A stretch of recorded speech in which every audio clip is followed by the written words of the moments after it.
Welcome back to AllStarBuzz. Thank you for joining us. Before we start, don't forget to like this video and subscribe to the channel. We are on our way to 10,000 subscribers. Now, let's begin. It all started with a surprising twist on the PBS show Finding Your Roots. Sunny Hostin, co-host of The View and a well-known commentator on race and social justice, took part in the series to explore her ancestry. What she discovered shook not only her but the internet too.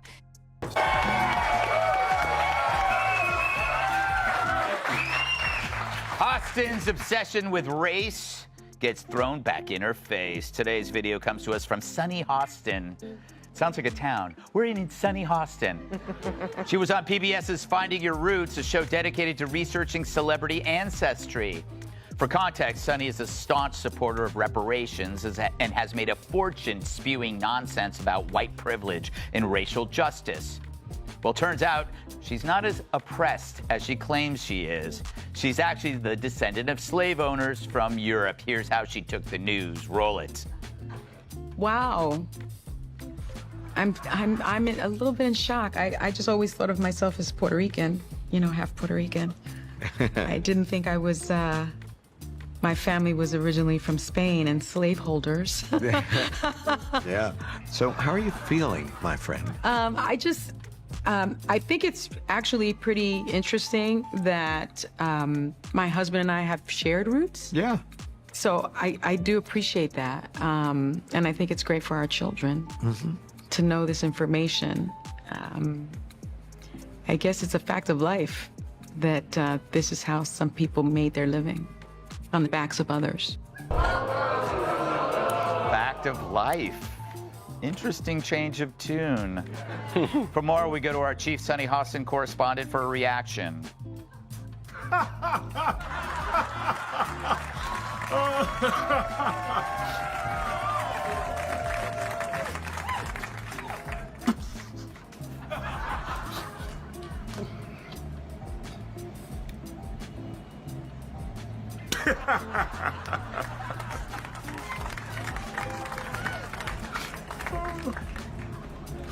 For years, Sunny had embraced her identity as Puerto Rican, often speaking publicly about racial inequality and America's troubled past.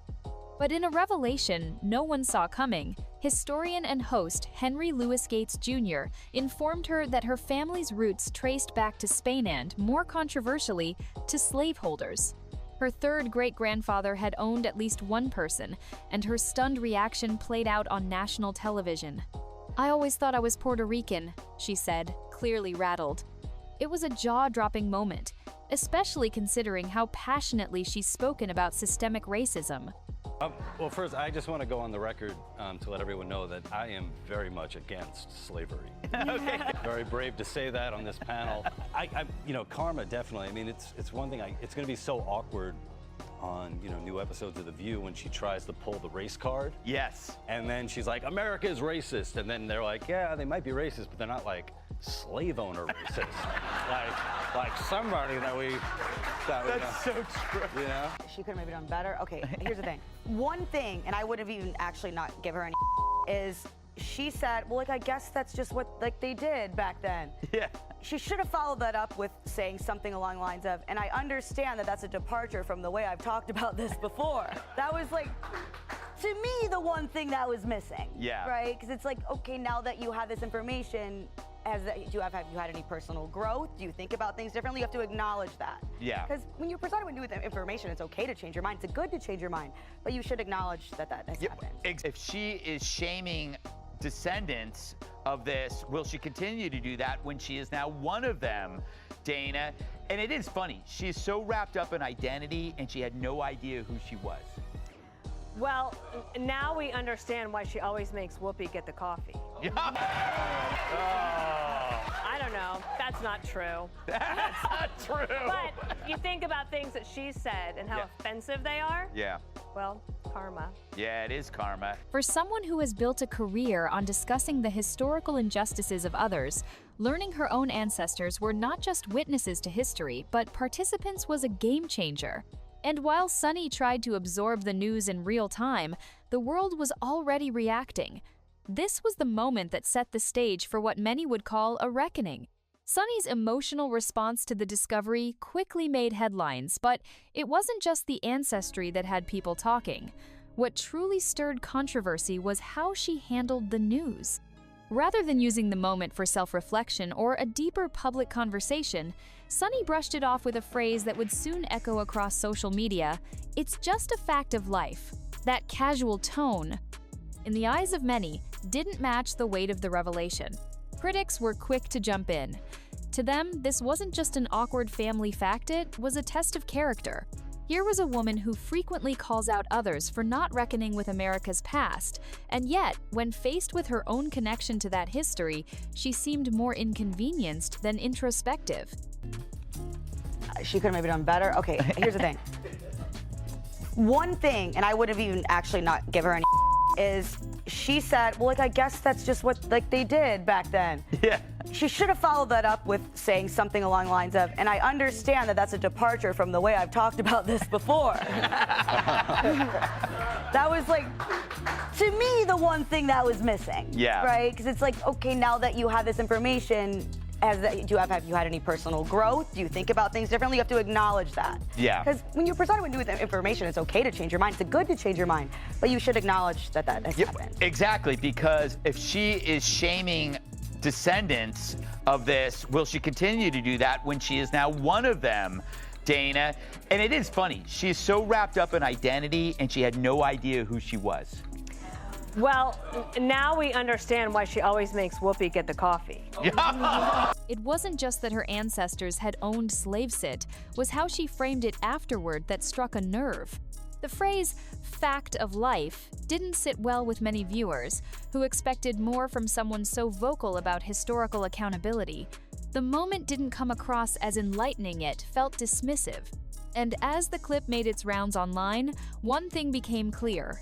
People weren't upset about her ancestry, they were upset about her reaction. Enter Greg Gutfeld. Never one to shy away from a controversial take, the Fox News host took aim at Sunny Hostin's response in what quickly became a viral moment. On his show, Gutfeld didn't mince words. She framed the entire situation as the height of hypocrisy.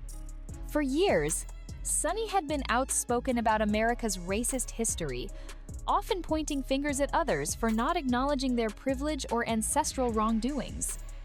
But now, Gutfeld argued, the roles were reversed, and she didn't seem nearly as vocal when the spotlight turned on her. He called out the double standard directly. If you're going to hold others accountable for their historical ties, shouldn't you apply the same standard to yourself? To Gutfeld, this wasn't just about ancestry. It was about integrity. And in his view, Sunny failed the test. His critique resonated with many viewers who felt frustrated by what they saw as performative outrage in the media. Gutfeld's point was clear: accountability shouldn't be selective. That's not what I read. The true sign of the apocalypse is someone that dumb has a law degree. Worse, if your name has the word sun in it, there's no excuse for not knowing how an eclipse works. But it's no surprise that Joy is the one who understands science. She's been on the science diet for years.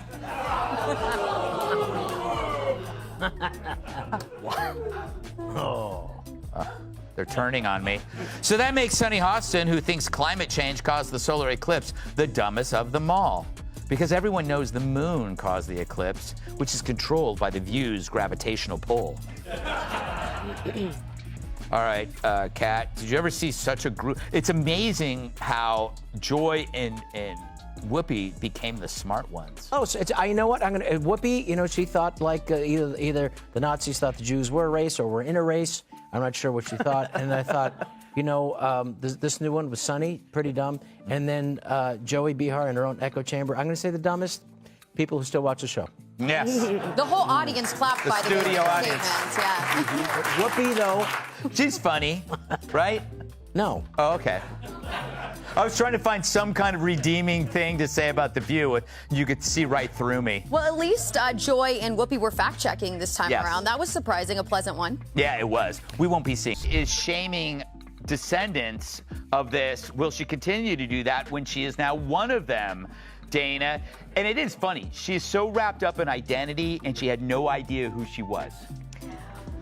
For me, the most shocking thing about the conversation was how truly boring it was. They're like, well, the cicadas, they're cicadas. Okay, but it was like every 100 years. No, it's every 17 years. Do you know how many Emmys this show has? 31. 31 Emmys? This show has 31. I mean, I'd hate to see the conversations that don't make headlines. What? And we don't have a single Not a Emmy. single You don't one. Have what does that tell you about the Emmys, Kat? Yes, thank you, Mr. Boo. Give that man a free cup of water. Charlie, If Sunny wants to be a leading voice on race and justice, she needs to show the same level of self-awareness and responsibility that she demands from others. And in this case, Gutfeld believed she came up short. But it wasn't just the hypocrisy Gutfeld honed in on, it was the missed opportunity. He and others pointed out that this could have been a powerful moment of self-awareness and growth for Sunny.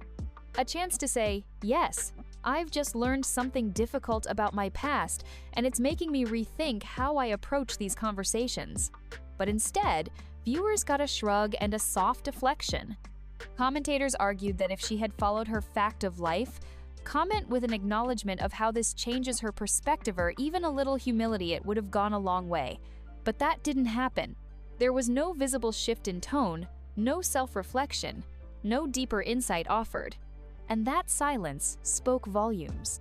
The criticism wasn't about her being related to slaveholders. She didn't choose that history.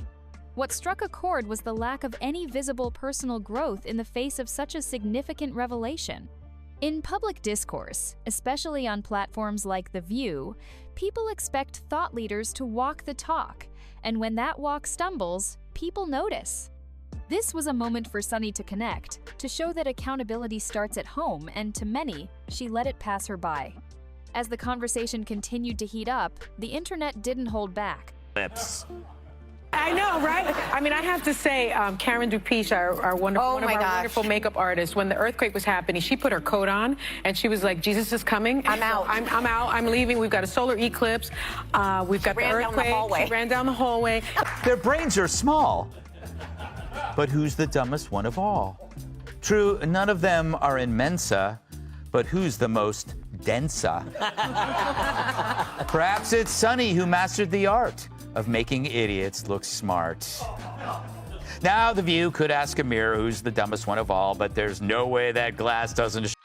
Memes, tweets, and commentary flooded social platforms, and soon enough, even Gutfeld's co-hosts joined in with their own take. Dana Perino jokingly quipped, "Now we know why she makes Whoopi get the coffee," a line that got laughs but also highlighted a deeper issue. Sunny's long-standing obsession with identity politics was now being turned back on her. The jab may have been playful on the surface, but it underscored what many viewers were feeling, that Sunny, someone who regularly lectures others on privilege, race, and justice, had missed a chance to apply those same standards to herself. It wasn't just about history anymore, it was about consistency. What made this moment so compelling to the public was the role reversal. Sunny often positions herself as the moral compass in discussions about race and social dynamics. But when her own roots were revealed to be entangled in the very system she critiques, she didn't lean into the discomfort, she dodged it. And that's what gave Gutfeld and others so much ammunition. Not the facts, but the failure to acknowledge them with the same passion she demands from others. This irony became the heart of Gutfeld's takedown.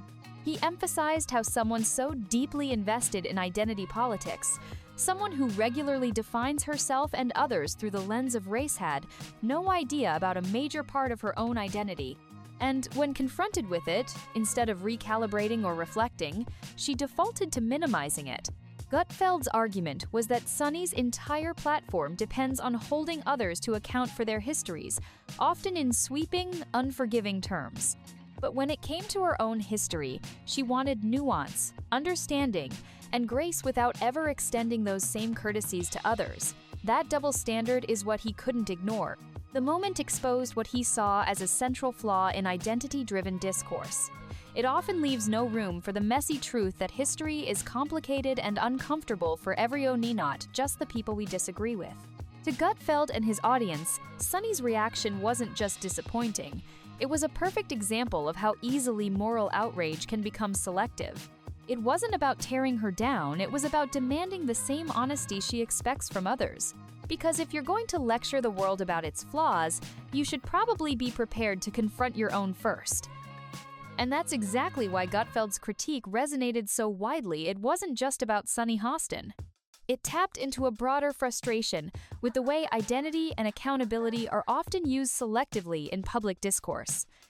As Gutfeld put it, if Sunny wants to lecture America on its flaws, maybe she should start by looking in the mirror. That line, bold and unfiltered, summed up what many were already thinking. His point was less about ancestry and more about reaction. Gutfeld highlighted how Sunny's tone calm, dismissive, almost indifferent clashed sharply with the level of outrage she usually expresses when discussing America's historical sins. Viewers weren't demanding guilt or shame, they were expecting the same depth and seriousness from her that she demands from others. It became clear that the controversy wasn't about family history, it was about credibility. Gutfeld's audience felt that Sunny, someone who champions truth and reckoning, had failed to live up to her own standards when the reckoning came knocking on her door. That moment of truth, and how she handled it, turned what could have been a personal evolution into public scrutiny. And in the court of public opinion, her reaction spoke louder than the facts ever could. As the dust settled, it became obvious that this wasn't just a headline, it was a reality check. Gutfeld's commentary cut deeper because it wasn't laced with pure outrage, but with a call for self-awareness. He wasn't simply mocking Sunny, he was using the moment to challenge the way we approach conversations about race, history, and personal responsibility. His message was clear. You can't play the victim and the villain at the same time. If Sunny was going to continue to shame others for their ancestral pasts or for failing to reckon with systemic injustice, she had to show that she could do the same when it came to her own story. Otherwise, the message loses its meaning. Accountability can't be reserved only for your opponent's side, has to apply to everyone, especially those who claim moral authority in these discussions. Sunny's silence on how this new information might shift her views was, in Gutfeld's eyes, the biggest failure. The audience wasn't just watching her personal discovery, they were witnessing a missed opportunity for leadership. A chance to show vulnerability, to model growth, and to prove that ideals still stand even when they hit close to home. Instead, what they saw was deflection. And as the internet often does, it took that deflection and ran with it. Social media exploded with reactions, some praising Gutfeld for calling out what they saw as long overdue hypocrisy, others defending Sunny and arguing that no one should be judged for the sins of their ancestors. But Gutfeld's supporters pushed back hard. They made it clear this wasn't about lineage, it was about response. Comments flooded Twitter and YouTube. It's not about her great-grandfather, it's about how she handled it. One user wrote, Greg Gutfeld just gave Sunny Hostin a lesson in accountability. This is why he's the best. Another added, Sunny's hypocrisy finally caught up to her, and Gutfeld didn't let her off the hook. Even Sunny's defenders couldn't ignore the core of the criticism that for someone who often demands public contrition and historical awareness from others, her reaction felt too easy, too polished, and too convenient. And in a media landscape where authenticity matters more than ever, that kind of inconsistency doesn't go unnoticed. In this clash of narratives, it wasn't just a matter of personal embarrassment. It became a broader conversation about how we confront truth, who gets to do the confronting, and what happens when the tables turn. And that's where Gutfeld's message hit hardest, not just as a roast of Sunny Hostin, but as a commentary on how we navigate race, identity, and historical accountability in today's world. He reminded viewers that history is messy, painful, and often inconvenient, but what matters most is how we respond when those truths surface, especially when they challenge our own narratives. Sunny's reaction served as a kind of cautionary tale. It showed what happens when someone who regularly critiques others for their blind spots ends up exposed to one of their own and chooses not to engage with it meaningfully. Gutfeld argued that we need more honesty in these conversations and less performative outrage, more self-reflection, and less finger-pointing. In a time when cultural debates are louder than ever, This moment stood out because it forced people to consider the importance of consistency and humility. It wasn't about scoring points, it was about showing that accountability applies across the board, even to those who often hold the mic. So, what started as a simple ancestry reveal turned into something bigger, a national conversation about how we treat truth when it's no longer theoretical but personal. Thanks for watching. Drop your thoughts in the comments. Don't forget to hit the like button and subscribe to this channel. See you on the next one.